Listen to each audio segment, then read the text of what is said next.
Salut tout le monde, j'espère que vous allez bien les amis, on se retrouve pour une nouvelle vidéo. On va pas regarder le programme de la semaine puisqu'il n'y a pas de match cette semaine pour le Barça.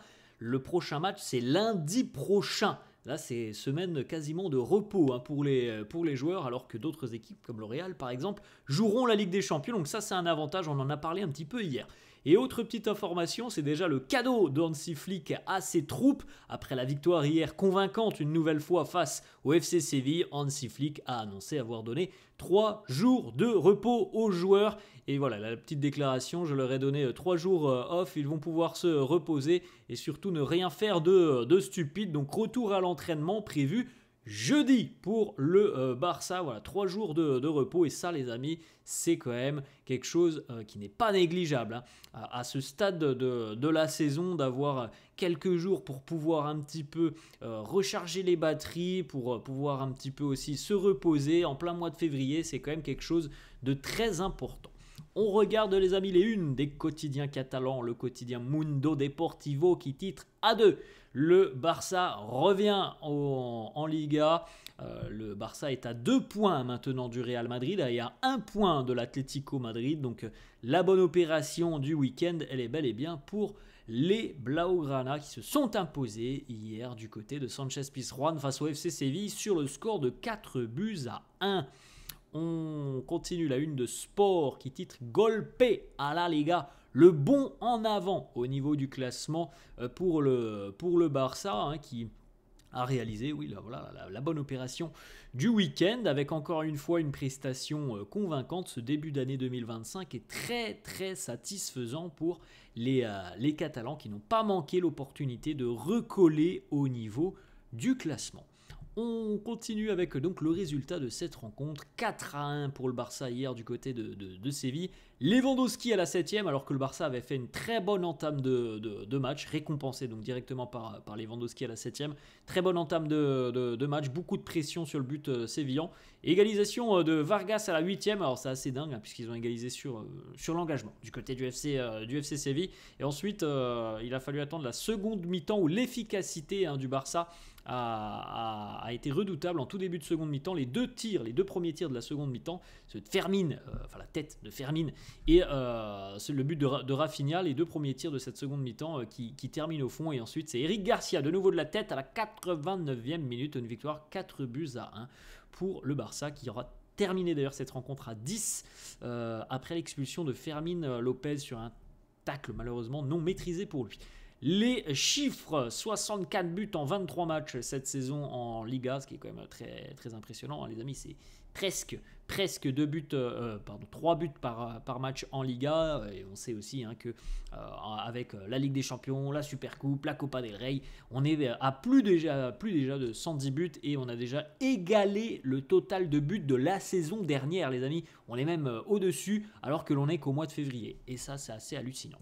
Le Barça en 2025, c'est quand même un bilan exceptionnel. On rappelle encore une fois que la fin d'année 2024 avait été très très compliquée et que tout le monde avait eu besoin de cette coupure, de cette trêve de fin d'année pour recharger les batteries, pour repartir de l'avant et pour aller pourquoi pas chercher de belles choses sur cette année 2025. Et bien en tout cas, le Barça pour le moment se donne les moyens de rêver grand, de rêver pourquoi pas au titre en Liga, pourquoi pas à la Ligue des Champions, pourquoi pas à la Coupe du Roi. Donc voilà, le Real qui lui a encore perdu des points ce week-end. Et par contre, beaucoup plus dans le dur déjà depuis quelques semaines. Donc voilà, les dynamiques, elles se suivent, elles se chevauchent un petit peu. Parfois, le Barça est moins bien, parfois c'est le Real. Et là, le Barça, sur ce début d'année 2025, fait quand même de très très très bonnes choses. Avec tout simplement 9 victoires et 2 nuls. Le bilan sur les 11 matchs de 2025, c'est 9 victoires et 2 nuls. C'est quand même plutôt très satisfaisant. On poursuit les amis avec une déclaration justement d'Hansi Flick qui nous dit on doit faire notre travail, se concentrer sur nous, pas sur les autres équipes. Le Barça fait son boulot depuis le match nul face à Retafe. La série en Liga est très positive et on le sait aussi, il reste quand même 15 matchs de Liga à l'heure actuelle. Donc Le Barça se concentre sur ses résultats et évidemment les autres aussi perdent des points, peuvent perdre des points. C'est ce qui se passe avec le Real, c'est ce qui s'est passé avec l'Atlético il y a 3 semaines quand ils ont perdu des points face à Leganés. Donc voilà, le Barça doit se concentrer sur ses résultats, sur son jeu et ça marche plutôt bien. Depuis le début d'année 2025, on a retrouvé beaucoup d'efficacité, notamment ce qui posait problème sur la fin d'année 2024. Hansi Flick qui nous dit on est très satisfait, on est sur le bon chemin. Quand on voit les prestations, quand on voit la forme, surtout, quand je dis la forme, c'est voilà, ce que l'on a vu hier, encore une fois, le contenu de cette rencontre est quand même très positif du côté du Barça. L'attitude des joueurs, l'envie, voilà, vraiment des choses très positives. Petite stat, en l'espace de 4 jours, 3 jours même, le Barça s'est donc imposé à Valence sur le score de 5-0 et a signé donc la plus large victoire de son histoire tout simplement du côté de Mestalla. Et hier, eh bien, c'est aussi la plus large victoire de l'histoire du Barça à Séville au Sanchez-Pizjuán. 4 buts à 1, c'était aussi le cas en 2014, donc tout ça en l'espace de 4 jours. On continue avec la prestation une nouvelle fois de l'un des hommes clés du Barça au milieu de terrain. Pedri, hier, homme du match de cette rencontre face à Séville, une passe D notamment pour Pedri, magnifique ouverture pour Fermín López, une passe D, 5 passes clés, 3 duels gagnés, 77 ballons touchés, 56 passes, 4 longs ballons pour Pedri. Hansi Flick qui nous dit Pedri est incroyable, il nous aide tellement pour la possession, se sortir du pressing, il est très bon, je suis très content qu'il ait pu jouer tout le match encore une fois, comme on l'a dit, comme on l'a déjà évoqué à plusieurs reprises, le physique de Pedri est très impressionnant cette saison.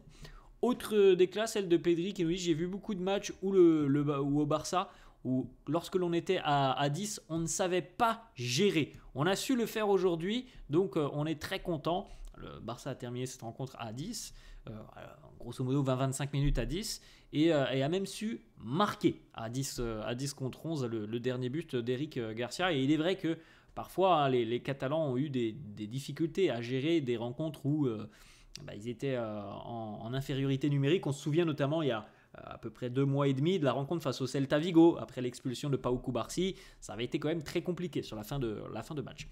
Ça aussi, c'est quand même un aspect aussi positif, les progrès réalisés par le Barça. Rafinha, regardez la passe de Rafinha hier, elle est belle celle-là. Franchement, avoir encore une fois cette vision du jeu de la part de Rafinha, c'est magnifique. Il a trouvé la bonne zone, et encore une fois un match où il est hyper décisif. Rafinha, cette saison, tout simplement, c'est exceptionnel. Il est impliqué sur 41 buts. C'est monstrueux. But plus passe D, c'est 41 pour Rafinha. Il est à l'heure actuelle le meilleur Brésilien au monde. Il n'y a pas trop de doute là-dessus. Il est en train aussi de pourquoi pas postuler à un ballon d'or. On est quand même à la mi-saison. Là, il reste même un peu plus même que la mi-saison. On est au mois de février. Il reste encore 3-4 mois de compétition. Quand on voit la saison de Rafinha, évidemment qu'il postule pour le ballon d'or. Il est assez impressionnant. Ensuite, les amis, Eric Garcia qui a de nouveau marqué de la tête et qui, encore une fois, fait un match très solide. Eric Garcia il a marqué 9 buts dans sa carrière, 4 avec le Barça, 5 avec Gérone. 8 de ces 9 buts ont été inscrits de la tête. Ronald Araujo, malheureusement, ça c'est peut-être la mauvaise nouvelle. Alors, on attend des examens qui devraient être réalisés aujourd'hui, mais c'est peut-être la mauvaise nouvelle. Ronald Araujo a été touché hier au niveau de la cheville. On n'en sait pas trop plus pour le moment. Il n'y a pas eu de communiqué médical qui est tombé, donc on va suivre un petit peu ce qui va se passer dans le courant de la journée.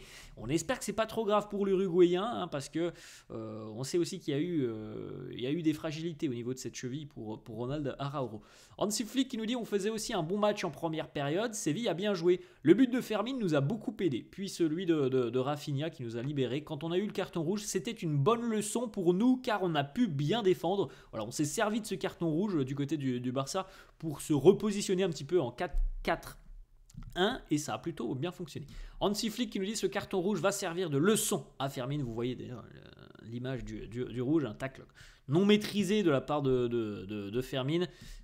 Fait des erreurs. C'était un peu la même chose pour Pau Cubarsí il y a 2 mois, on vient de le dire, face au Celta. Ce sont des jeunes joueurs, ils ont parfois un petit peu trop d'envie, un petit peu trop de fougue. ça va leur servir, évidemment. On continue avec justement Hansi Flick qui nous dit: je suis très heureux de la manière dont on a joué. Défendre en 4-4-1 a été une très bonne leçon pour nous sur la fin de rencontre, puisque ce n'est pas notre style habituel, mais on l'a très bien fait. On a marqué même le 4e but sur une action bien construite. On va dans la bonne direction.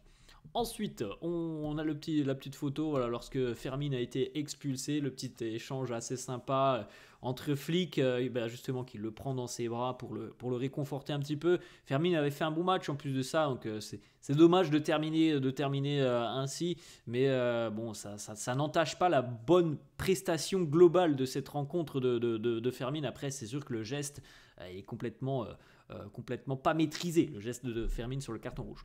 Gavi qui nous dit: Fermin a fait un grand match, il est entré en jeu, a contribué à faire changer le cours de cette rencontre et c'est ce qui est important. Je suis très content pour lui. Oui, une prestation relativement satisfaisante pour Fermin Lopez. Inigo Martinez, qui nous dit: le travail de l'équipe a été brillant, on a été supérieur à chaque moment. On a su générer des occasions, souffrir, les sensations sont bonnes. C'est une grande victoire pour continuer à mettre la pression en Liga. Il nous dit: l'équipe continue à aller de l'avant, la Liga est très divertissante, on a beaucoup d'ambition, on a montré aujourd'hui qu'on pouvait être supérieur à n'importe quel moment. L'autre petite déclat d'Inigo Martinez qui nous dit: si quelqu'un pensait qu'on était mort en Liga, eh bien on est bien en vie, même bien plus qu'en vie, on a de l'ambition, on veut le faire. Voilà, la course au titre va être quand même assez sympa, les amis. Il nous reste 15 matchs, on a 2 points d'écart entre le Real et le Barça, on a l'Atlético qui est intercalé, donc il reste 45 points à distribuer, ça va vraiment être très très sympa cette course au titre en Liga. Ensuite, petite stat sur Lamine Yamal. Alors Lamine, il marque en Supercoupe, il marque en Coupe du Roi, il marque en Ligue des Champions, mais il ne marque plus en Liga. Ça fait maintenant 106 jours que Lamine Yamal n'a plus marqué en Liga.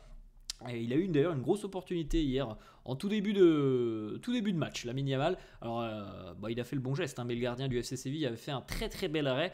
Bon, franchement, c'est pas quelque chose qui est très inquiétant, je trouve, parce que même si hier, je pense pas que ce soit un très bon match de la part de Lamine hier. Peut-être des excès un petit peu d'égoïsme hier de la part de Lamine. Pas toujours les bons choix. Mais franchement, je pense pas que la stat soit très inquiétante parce que les opportunités, les occasions, il les a. Ça va rentrer. C'est pas un attaquant, c'est pas un pur buteur, Lamine Yamal. Il y a certainement justement encore une marge de progression là-dessus sur sa finition. Mais les occasions, il les a. Ça rentre en LDC, ça rentre en Coupe du Roi, c'est rentré en Supercoupe. Donc il n'y a pas trop d'inquiétude sur cette stat. Mais voilà, ça fait quand même 106 jours maintenant que Lamine n'a plus marqué en Liga.